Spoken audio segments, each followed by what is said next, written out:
दोस्तों आइए सीखते हैं 2025 के दूसरी पाली में पूछे गए मैथ के 37वां ऑब्जेक्टिव को। दोस्तों आप यहां देख रहे हैं ये सेट जी का 37वां सवाल है। बिंदुओं 3, -3 और -3, 3 को मिलाने वाली रेखाखंड के मध्य बिंदु के निर्देशांक है। ए में क्या दिया है 3, 3, बी में क्या दिया है 0, 0, सी में क्या दिया है 0, -3 और डी में क्या दिया है -3, 0।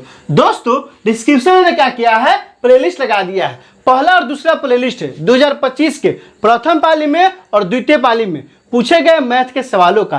तीसरा प्लेलिस्ट है बिहार बोर्ड द्वारा जारी मैथ के मॉडल सेट का। और चौथा प्लेलिस्ट है चूंकि कहाँ का सवाल है नियामक ज्यामिति के सवाल है, नियामक ज्यामिति के लगा दिए हैं। आप वहाँ जाइए उन वीडियो को इत्मीनान से देखिए ताकि समझ बनेगा कि एग्जाम में किस सवाल पूछा जाता है और आपको कैसे बनाना है। तो आइए इस सवाल को हल करते हैं। बिंदु कितना दिया है दोस्तों 3, -3। मान लीजिए बिंदु क्या हो गया दोस्तों P है 3, -3। तो यहाँ से क्या हो जाएगा, यहाँ से हो जाएगा x1 बराबर कितना आ जाएगा 3 आ जाएगा और y1 बराबर क्या आ जाएगा दोस्तों -3 आ जाएगा। फिर दोस्तों दूसरा बिंदु क्या है दोस्तों Q मान लीजिए क्या है -3 और 3 है। तो -3 और क्या हो गया दोस्तों 3। तो यहाँ से क्या हो जाएगा, तो यहाँ से हो जाएगा x2 बराबर क्या आ जाएगा -3 और y2 बराबर क्या आ जाएगा दोस्तों 3 आ जाएगा। किसका नाम निकालना है, तो यहाँ देखिए मध्य बिंदु का निर्देशांक। तो फॉर्मूला होता है, फॉर्मूला क्या होता है मध्य बिंदु का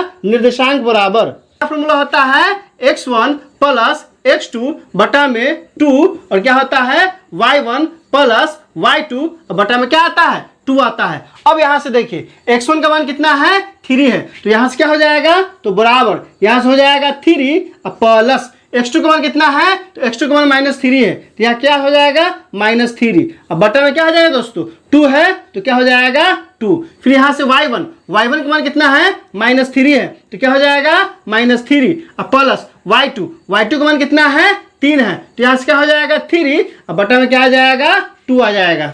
दोस्तों मध्य बिंदु का निर्देशांक का सूत्र क्या होता है x1 प्लस x2 बटा में 2 और y1 प्लस y2 बटा में 2। आपको याद रखना है क्योंकि एग्जाम में क्या है सीधे फॉर्मूला भी पूछ देता है। तो फॉर्मूला क्या है दोस्तों मध्य बिंदु का निर्देशांक बराबर सिर्फ x लिखेंगे तो x नियामक से मतलब रहेगा। मतलब क्या होगा दोस्तों x1 प्लस x2 बटा में 2 और जब y लिखना होगा तो सिर्फ y नियामक से मतलब होगा। मतलब क्या है दोस्तों y1 प्लस y2 बटा में 2। क्या किया है दोस्तों x1 का मान कितना था 3 था तो यहाँ क्या डाल दिए है 3 और x2 का मान कितना है दोस्तों -3 है तो यहाँ क्या डाल दिए है -3 बटा में 2 है तो बटा में 2 डाल दिए है। y1 का मान कितना है -3 है तो -3 डाल दिए हैं। यहाँ क्या था प्लस है तो यहाँ क्या डाल दिए है प्लस और y2 का मान कितना है तो y2 का मान भी क्या है 3 है तो 3 डाल दिए। अब यहाँ से क्या होगा दोस्तों, अब यहाँ से हो जाएगा बराबर ये क्या है दोस्तों 3 है तो 3 के 3 हो जाएगा। यहाँ क्या है प्लस है तो प्लस माइनस क्या होता है माइनस होता है तो -3 और बटा में 2 फिर कॉमा यहाँ क्या है -3 है तो -3 हो जाएगा और यहाँ क्या है दोस्तों +3 है तो +3 आ जाएगा बटा में 2। प्लस माइनस कर जाएगा प्लस माइनस कर जाएगा तो यहाँ से क्या हो जाएगा, यहाँ से हो जाएगा 0 बटा में 2 और 0 बटा में 2 भाग करेंगे तो क्या आ जाएगा 0, 0। यही क्या हो गया हमारा आंसर हो गया। किस ऑप्शन में दिया है दोस्तों ए में नहीं दिया है, ऑप्शन नंबर बी में दिया है। 37 का ऑप्शन नंबर बी हो जाएगा। दोस्तों इसमें कहीं कोई दिक्कत है आप कमेंट करके हमें बता सकते हैं। क्या आपने सीख लिया कमेंट करके बताइए, इंतजार रहेगा। वीडियो अच्छी लगी हो तो लाइक कीजिए, मेरे चैनल को सब्सक्राइब कीजिए, ज़्यादा से ज़्यादा शेयर कीजिए। बहुत बहुत शुक्रिया।